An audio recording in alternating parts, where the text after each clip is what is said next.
Hey everyone, another news roundup for you. We got some numbers starting to come in from California of how bad the crops are out there. Also, we have a number of more fires that aren't being reported on. Surprise, surprise.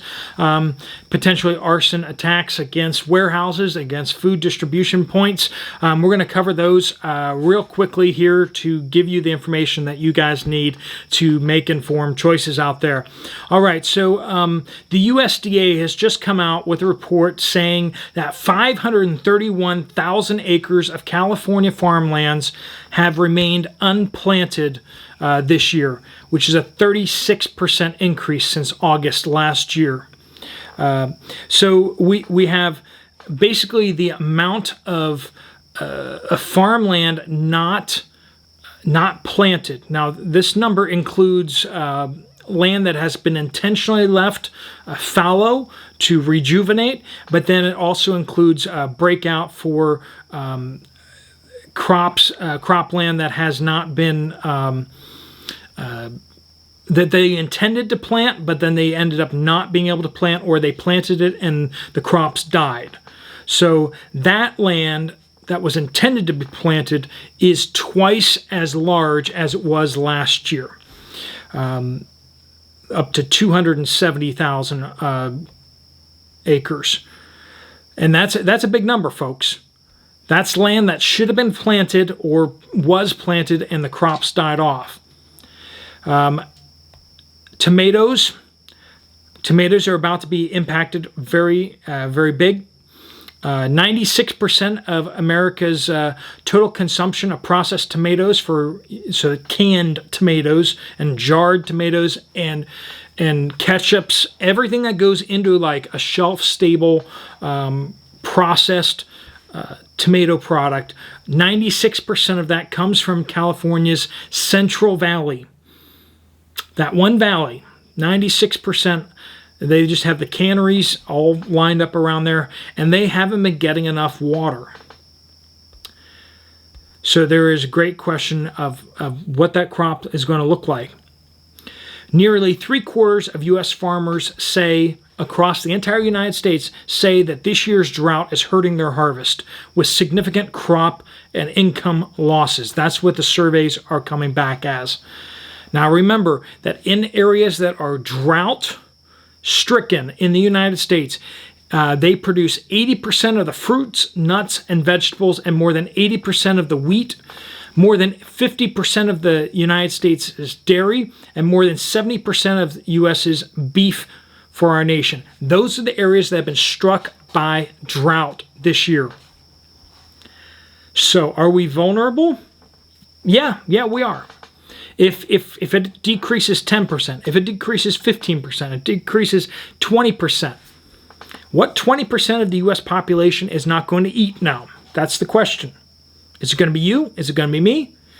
I know, someone's going to say in the comments down below, we could all use to eat a little less in the United States. Sure. But that's not how it works, because rich people will still eat and the poor people won't. That's how it works, okay? Go watch the movie Hunger Games and go watch any other dystopian movie that you want ever again. The people in Washington, D.C., with their IRS agents funneling all the money to them, and New York City and San Francisco, they're going to eat just fine.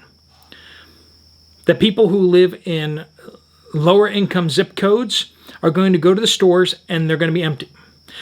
The shelves in New York City and Washington, D.C., they will be full.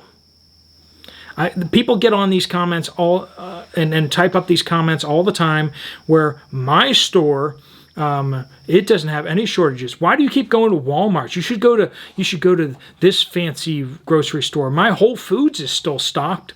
Well, yeah, because you're paying 2 to 3 times what I'm paying over at the Walmart. Yeah, seriously. Of course the high margin items are still in stock, and the budget and value stock is getting depleted. That's how economics works. If they make a cucumber, do they want to sell it to Whole Foods for, $2 a cucumber, or do they want to sell it to Walmart for 50 cents a cucumber? It doesn't take a rocket surgeon to figure this one out. Of course they're going to sell it to Whole Foods, and some poor sap's going to go to Walmart, and they're going to be like, where are the cucumbers?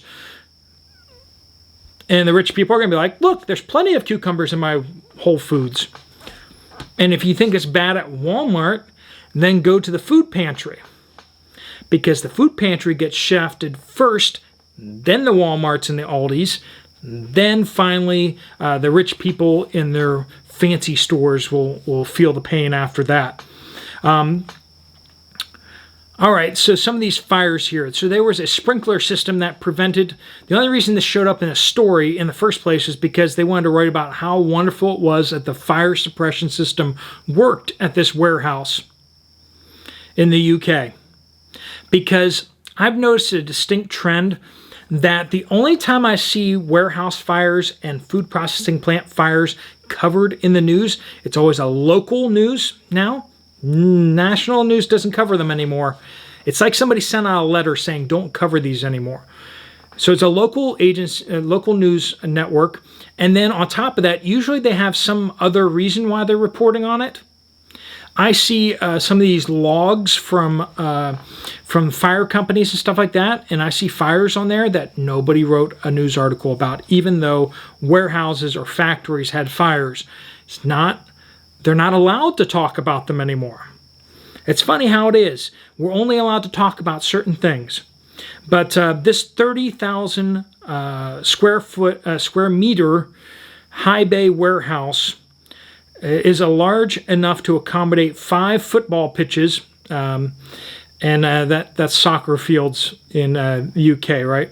And it opened in 1993. But there was a fire that happened, but it was able to be put out by the sprinkler system. Kudos to them, but what if the sprinkler system had not been able to? Yet another major warehouse fire. Officials investigating suspicious fire at Port Richmond warehouse. That's out in Philadelphia area. A suspicious fire. That's why it's being reported on. Not just because it was a fire at a warehouse, but a suspicious fire. And somebody didn't get the memo that they're not supposed to cover these things anymore. All right. Amazon facility in Scarborough, which I believe is in somewhere in Canada. Alberta, I think. Oh, sorry, Toronto. Toronto area. Tractor trailers catch fire at Amazon facility.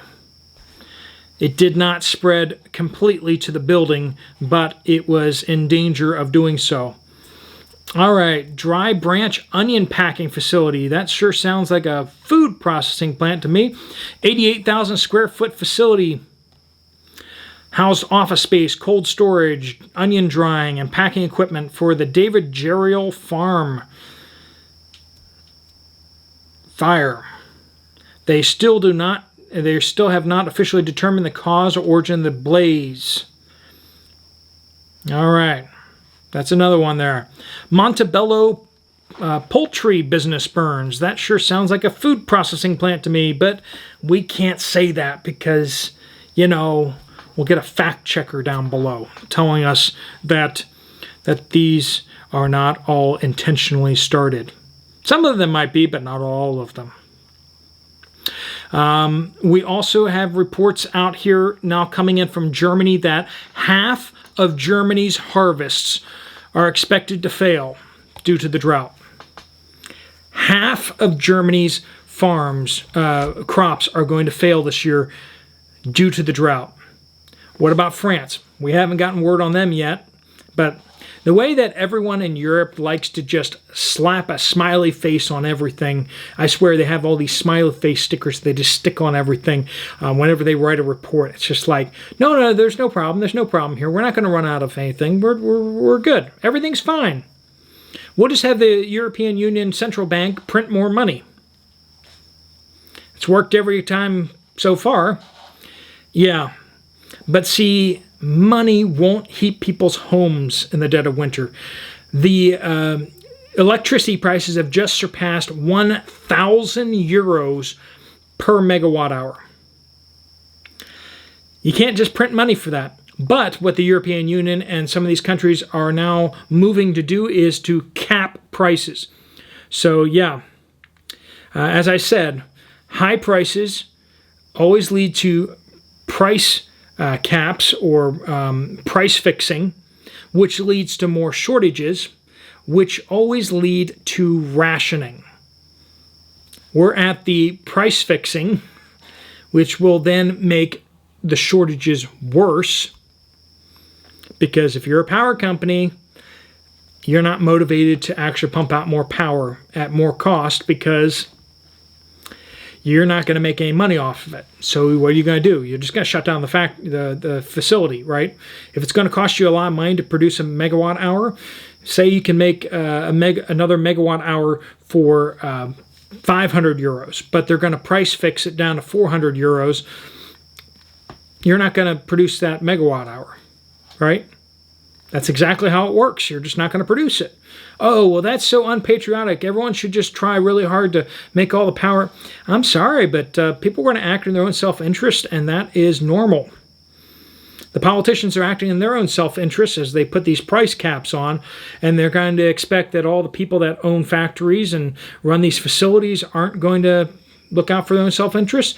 How many people are going to show up to work at a power plant when their home doesn't have electricity to be heating their home at, right? Ask yourself that question. How many people are going to show up to work when they can't keep their family warm? And the answer is not many. All right, folks, if you like this video, if you have info you want to pass along, you can either email it to me at poplarpreparedness@gmail.com, or you can type in the comments down below, use the word update in there somewhere, and give us some sort of geographical location if you can.